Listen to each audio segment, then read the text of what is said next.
Welcome to February, first Friday, 2024. And in typical Corentus fashion, we will start with a coherence moment. Alexander. Yeah, we'll make it simple today. I will just have each of us take 3 deep breaths at your own pace. Don't be shy.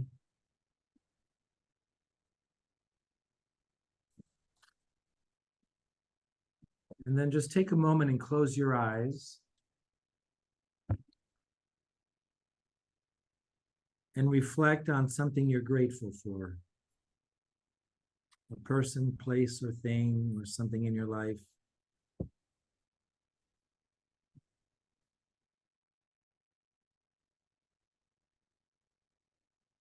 And just let that feeling of gratitude embody you.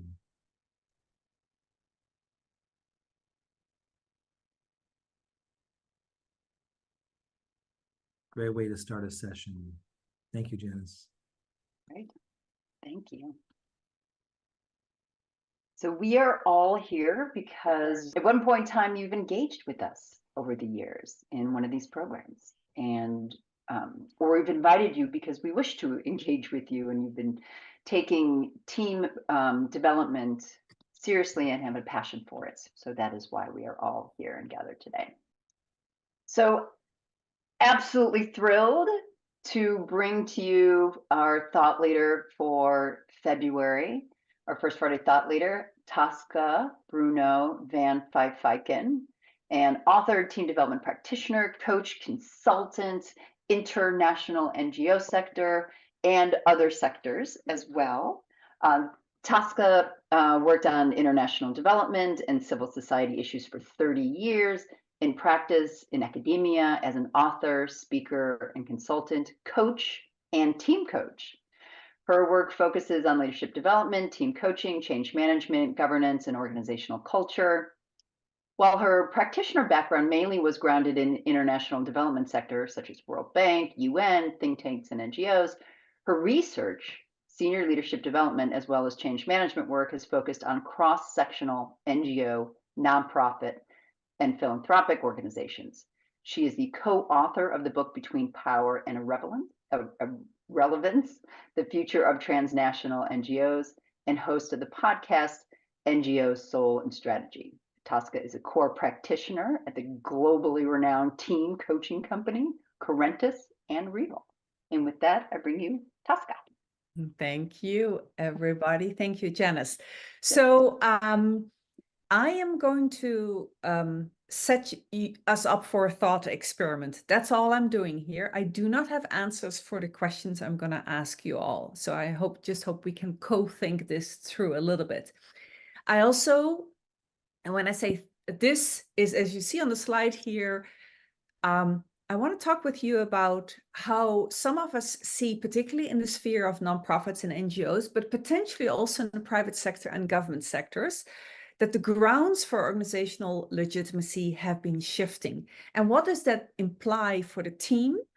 And how can the team at the same time affect the organization in the right direction? I want to give a shout out to Janice, who helped. First of all, she invited me to pick up one of the chapters in the book that she just described. This book, indeed, Between Power and Irrelevance. I just want to emphasize that the word is irrelevance. Thank you.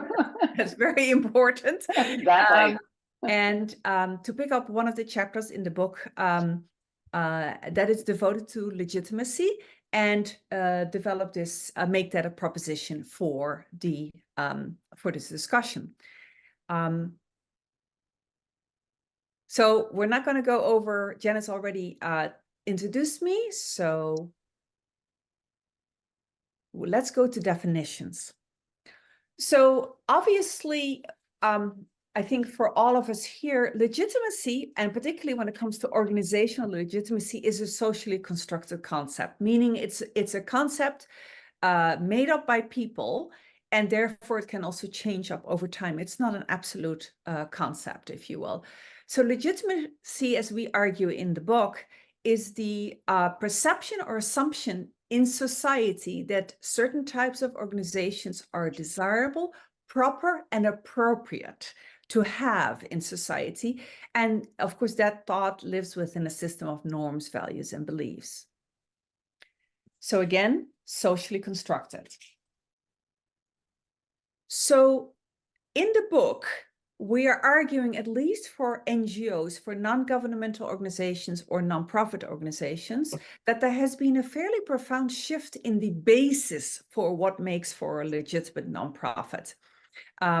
And so on the left, you'll see in this slide, I'm going to take a little time here to talk you through it. On the left, you see some traditional basis for legitimacy. And on the right, we see emerging different basis for legitimacy. So let's go through them. The first one is principles. So it used to be that if a nonprofit was a principled organization and could take the moral high ground, if you will, that was more important than having outcomes. It used to be the case that if nonprofits spoke on behalf of disadvantaged people or abused animals, for instance, or the environment, that was, or speak for those constituencies, that was okay and not less, or that amplifying the voices directly of communities and of disadvantaged populations was not necessary. It used to be the case that the technical expertise that staff of nonprofits have, that is an acceptable form of power, and that exhibiting that power in, for instance, negotiations in the World Bank, for instance, or with governments, gave them power, and that other forms of knowledge, such as the lived experience or direct community local knowledge, was not as important. It used to be the case that if nonprofits were showed financial propriety, so if they didn't engage in fraud, right, or abuse of money, if they minimized overhead, that was more important than whether the funds were actually used in an impactful way.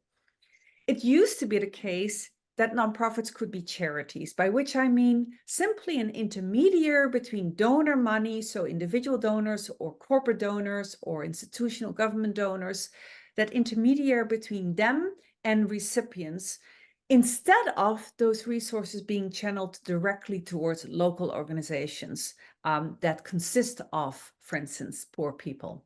It used to be the case that nonprofits were expected to show that they conform to the norms of and the expectations of donors, and that they would mimic those who were considered to be successful, instead of responding to real needs. So on the left, you see those used to be the various foundations for legitimacy.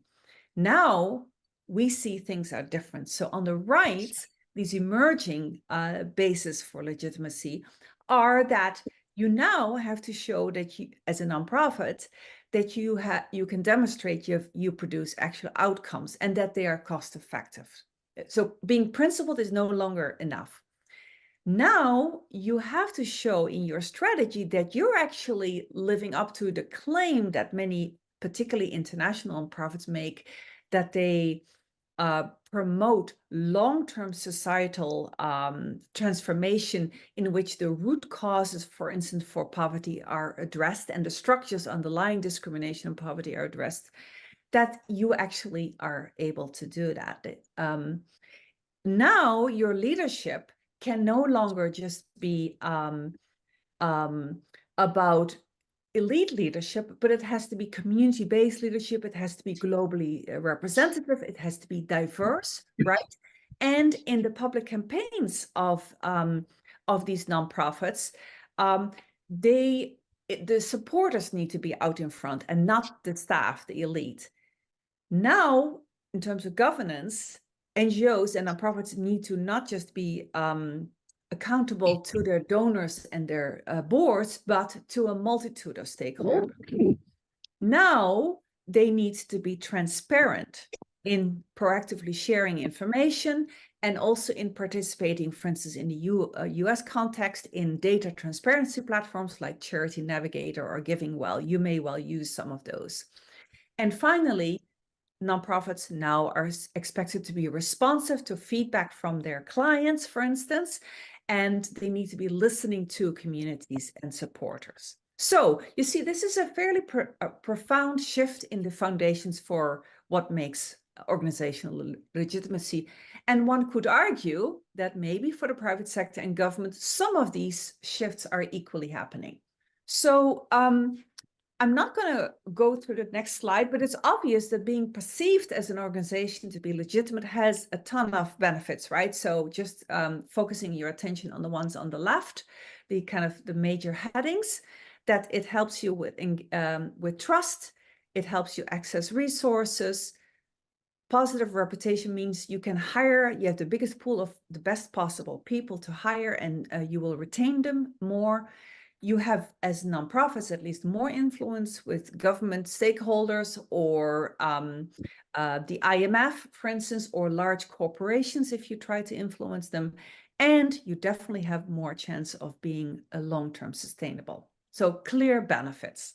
So then the question is, what's the role of the leadership team and therefore also team coaching in this, right? If these grounds for legitimacy indeed are shifting, leadership teams obviously have an important impact on the organization's culture and therefore on what behaviors, habits, and practices are deemed desirable, proper, and appropriate.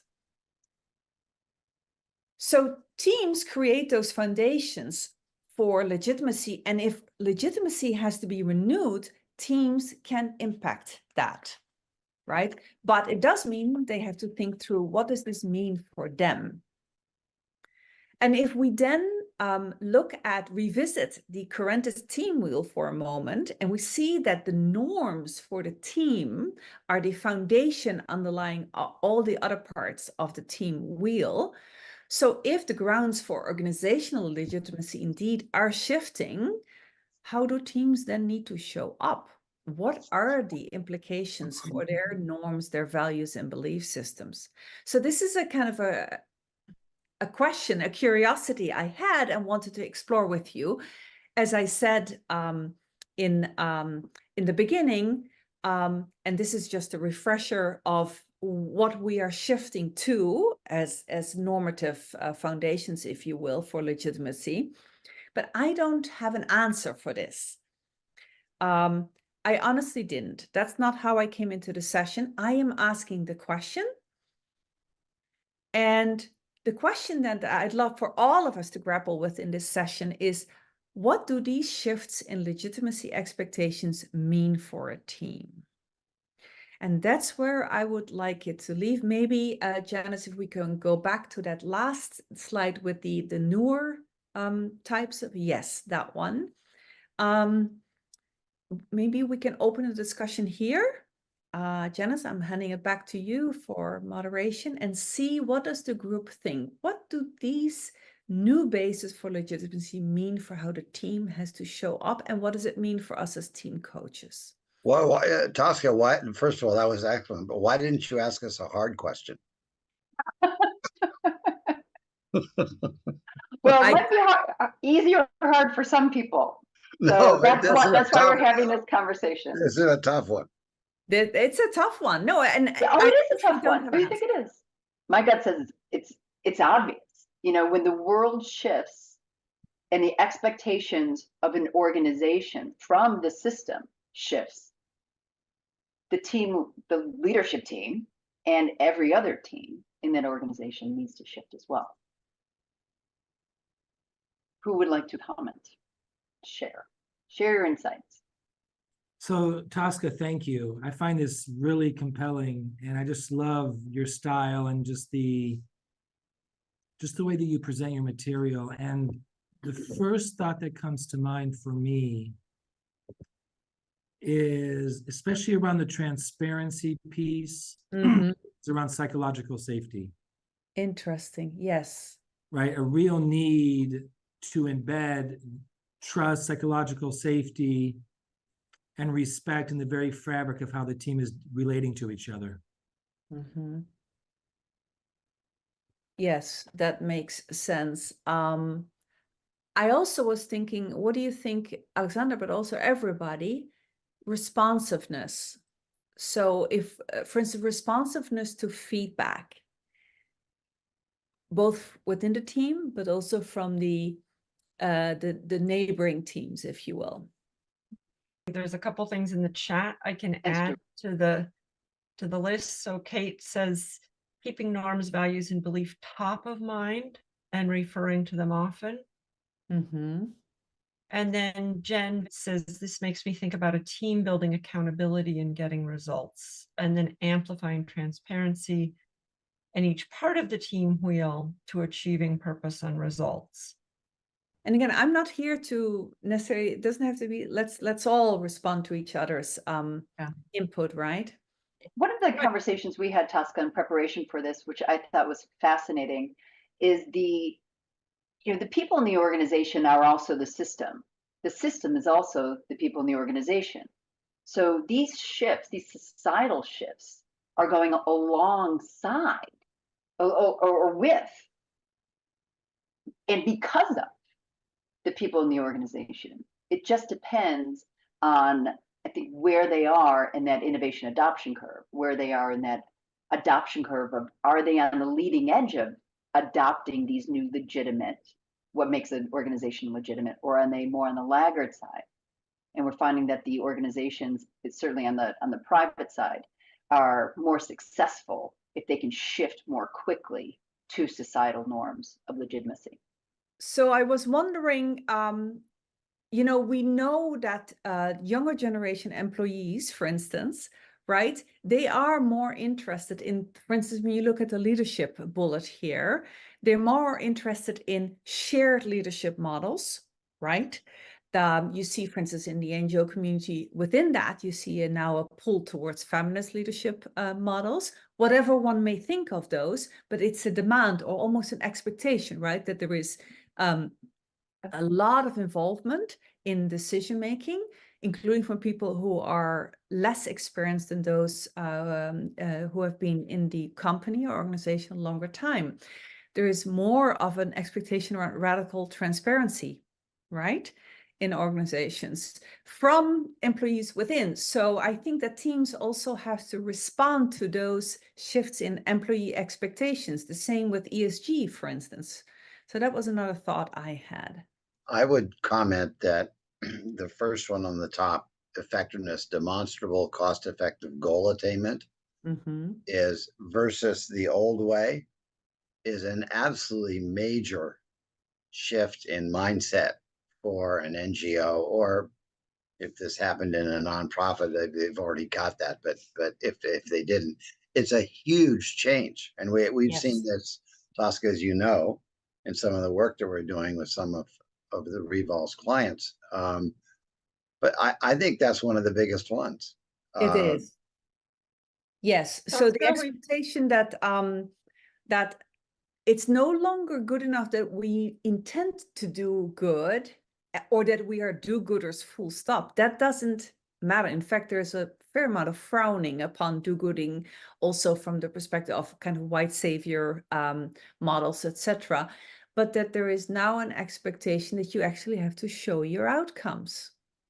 You're right, Mike. I think this is the biggest of all of them, I would say, from a mindset perspective. Since it's a big jump from a mindset perspective, it also probably implies from an implementation perspective, it's a huge jump. Yep. Yeah. Tosca, we've got a number of people joining in the chat, and folks, if you'd like to speak, please raise your hand and come off mute. If I work backwards, I'll just say, Melanie, would you like to build on what you've said here about balance of mission and margins? I think it speaks to what you guys are already talking about with that shift in mindset, and mission is no longer enough, and nor is margins or making money in the nonprofit really a dirty word. It's about viability, sustainability, and in order to meet the mission, you have to have a healthy foundation within your human system, organization, business, whatever you call it. So that's where my head was going. That's really interesting, Melanie. You thought about it from that, you came in it from the opposite direction I was coming in, and you're absolutely right. Yeah. Thank you.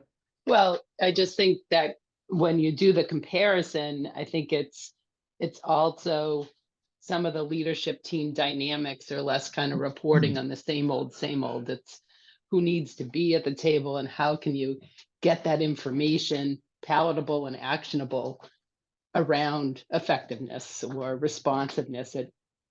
It brings data to the table and they don't always want to read it or engage with it. So it's new seats. I think it touches on the generations, and it's also leaning into how to facilitate that, I think.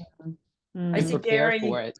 working in a similar vein. Gary, would you like to join in? Yeah, sure. So many times when I read messages that go out, especially external ones, they're really the ones for internal teams. They're focused on metrics or numbers or things. And if you ask yourself the question of, so what, or what's the impact, that isn't conveyed very clearly. So people don't get the sense that you really are effective. It isn't written in such a way that conveys things or gives a person an opportunity to follow a link if they want to get more information and more detail. So I think we have to be a lot better at crafting these kinds of messages that demonstrate effectiveness, and don't be so focused on publishing numbers that actually people often really off-put by. You're thinking particularly, Gary, about the supporters of organizations, correct? Yeah, or sometimes we also need just public support. We need awareness for the effort that's going on. And if it's written in these very general and statistical kind of ways, they don't have an impact many times. So finding a better way to craft the message is important for many purposes.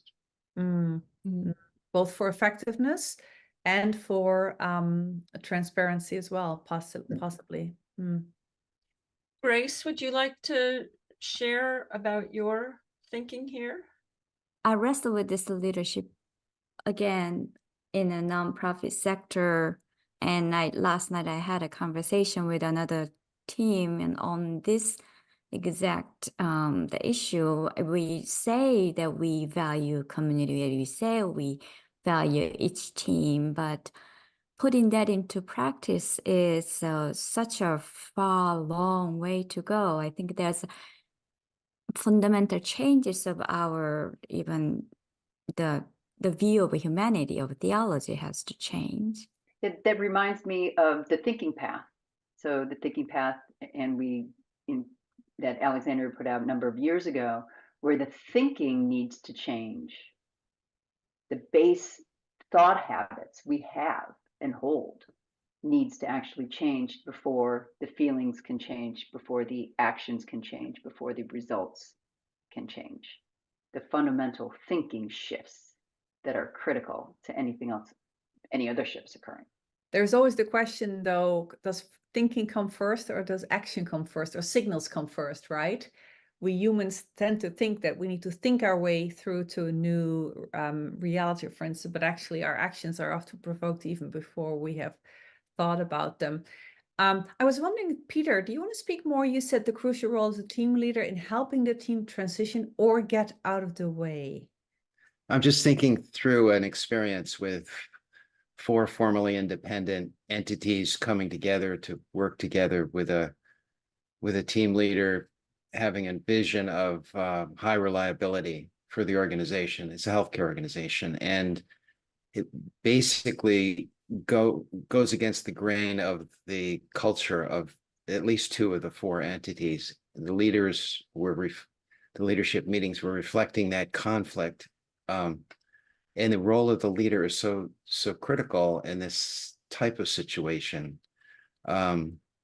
where, and it's got to do with the effectiveness piece, but also having that the sensitivity and ability to move an organization, a group or a team forward, or to be able to step back and be able to focus or support those that maybe have a better way of doing things. And it gets into the role of the coach, facilitator, consultant too. So that's what's going through my head. Yes, Peter, that underscores the importance of our work, all our work. Yes. What we do to support leaders and teams, because they need support. Exactly. Yeah, and Mary Beth said, to Gary's point, I think it's also making time for the team to digest the data, the information, to agree and on how to make it actionable, how to own and align with strategic and mission progress. Arriving at a narrative together is a new form of team engagement and communication. Yeah. What do you all think about the governance bullet on this slide? So because that's the case for companies too, right? Companies are no longer supposed to be accountable to their shareholders and to their boards, but to society in some fashion or the other. At least the more, the larger companies feel that way. So what does that mean compared to the past for how a team has to show up in terms of its habits, practices, behaviors, and the underlying belief systems? This is where I added before, the organizations which don't have such solid belief systems of the more traditionalist way of working are succeeding on the private side, they're succeeding on the local, state, and government side, and they're succeeding on the NGO side, because they're not stuck in those mental thought habits that are keeping them from shifting to multi-directional accountability. You know, shifting to a different type of leadership where you actually have to be community and supporter driven, as opposed to, you know, you're the grandson of somebody kind of thing.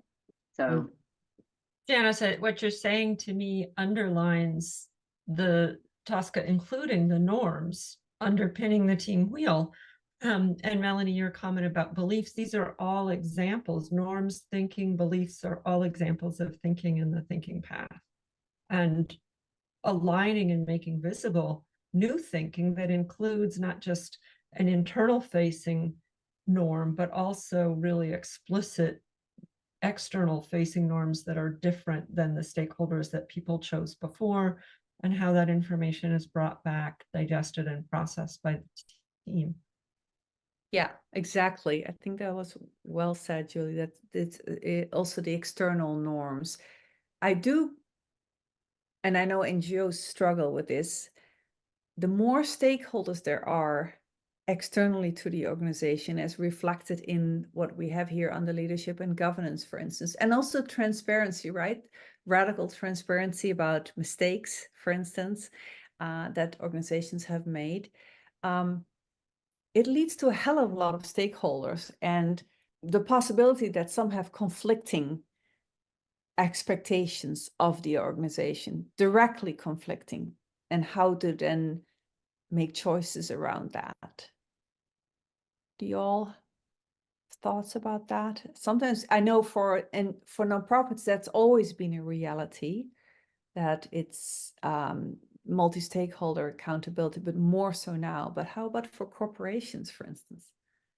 yeah, absolutely. I think the big shift over the past, I would say 30 years, but some people it's more recently, from being just shareholder focused driven to all stakeholder driven is a big shift, and realizing that one of those big stakeholders is the planet. Yeah. Right? So that's a big mental shift that is going on. And then again, the successful companies are the ones who are fully embracing that on a commercial private end. And you know, one of our clients, I'm just thinking, you know, is really want to do so much better in a particular sector that has harmed the environment in so many ways. And they're one of the leading companies because they want to do great by all their stakeholders, and their shareholders are winning because of it.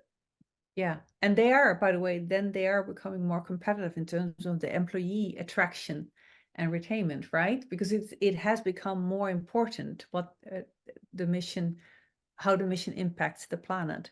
Exactly. Any other thoughts? I have a thought to share with you, Tosca. It's sort of a multi-layered piece of thinking, but I think on your last piece here, it has also a lot to do with power dynamics. Yeah.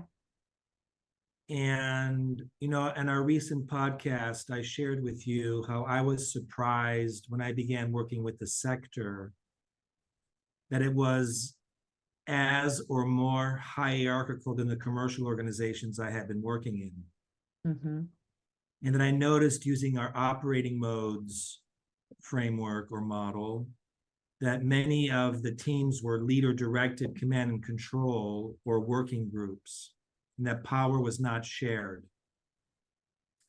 That team leaders operated from a sense of command and control, power-driven, top-down, and there was no real trust, or maybe that's not the right word, but there was no real faith at a fundamental level to have teams operating at a leader-member mode where leadership was shared and leaders were first among equals.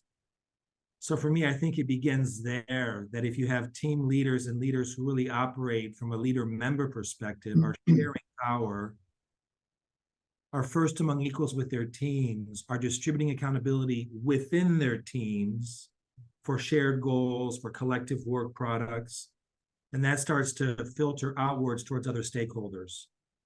How does that last thing happen, Alexander? When you said, and that then filters outwards, I'm curious in that bridge and how to visualize that. I'm not exactly sure how it filters out technically, but I know there's one organization I'm working with right now that demonstrates that particular form of leadership. And the team itself is becoming a high-performing team, and their interactions with their beneficiaries and their interactions with their stakeholder partners is shifting as well, because the people in the organization feel more empowered and more accountable, and they're dealing with them in a different manner. And is the mechanism, the pathway modeling plus other things, I'm guessing? I would say so. Absolutely. Yeah. Was it David Brooks who said, find a new way to live it, and others will follow, or something like that? Mm. Yeah, and you've made a number of comments today. Is there a place you've landed you'd like to share? I'm getting so much more from everyone else's comments, but I will share the thing that I think I'm walking away with is, this is something I've been thinking about more broadly in our society, is that now there's an opportunity for leaders to be more clear and brave about declaring a path and declaring new mindsets and values. And that I think more and more, and you're helping me with this, Tosca, the leader's role is to use their leadership skills to help listen, to inform their paths, and then to influence others to follow. So I think about these shifts in norms. I think about when I was working in DC at the Capital Area Food Bank, and the competing demands that we had between our funders and understanding the people that we served. Unfortunately, our funders, like Marriott Corporation, I can't say enough nice things about them, were already very aligned and educated about the needs of the community. But I think about how influential the leader of the Capital Area Food Bank was, and how much work she did helping other funders understand our community's priorities. I think that it's our role as coaches and as team coaches to help our leaders be empowered as better listeners and better influencers. Those are the things I'm thinking about. Both better listeners and better influencers, right? Yeah, and we know that influencing and persuasion comes first from a lot of listening. That's interesting. Thanks, Jen. We have time for one last question, and Gary, that's to you, my friend. Yeah, I'm looking at this slide, and most of my work is with people in the private sector, but you could actually take this same structure and you could apply it. When you look at 23% of employees trust their leadership, and you look at engagement rates below 40% and so forth, these are really very, very similar. They just would need to be rephrased slightly. So very helpful to hear this discussion today. Well, thank you, Tosca, so much for being our thought leader for February 1st Friday. We're so happy that you are with us, and we've all, on behalf of all of us, we've gained so much for you being here. And if we can give a round of applause for Tosca. Thank you. And with that, and the way we do this is, please write this down. 1, you get a free chapter in Tosca's book, and that's a favorite book of mine. So Between Power and Relevance, The Future of Transnational NGOs. And I was reading it through the lens of private sector. And very like page after page, I'm like, yep, same with you, Gary. It's like, yep, same, the same shifts and the same great insights across all sectors. Nobody has ever told us that. Yeah, love it. So please write this down. Go get your free chapter. I will have Alexander take us out with a mindfulness moment to transition us back to where we came from. Okay, so thank you, Tosca. That was very insightful. As we always do, I would have you just close your eyes and engage in a moment of reflection and ask yourself 2 questions. The first is, given this session, what did you learn today?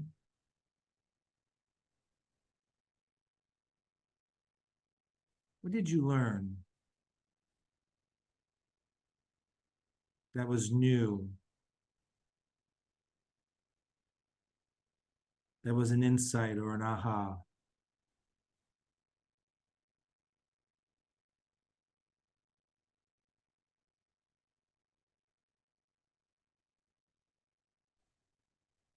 And what are you walking away with?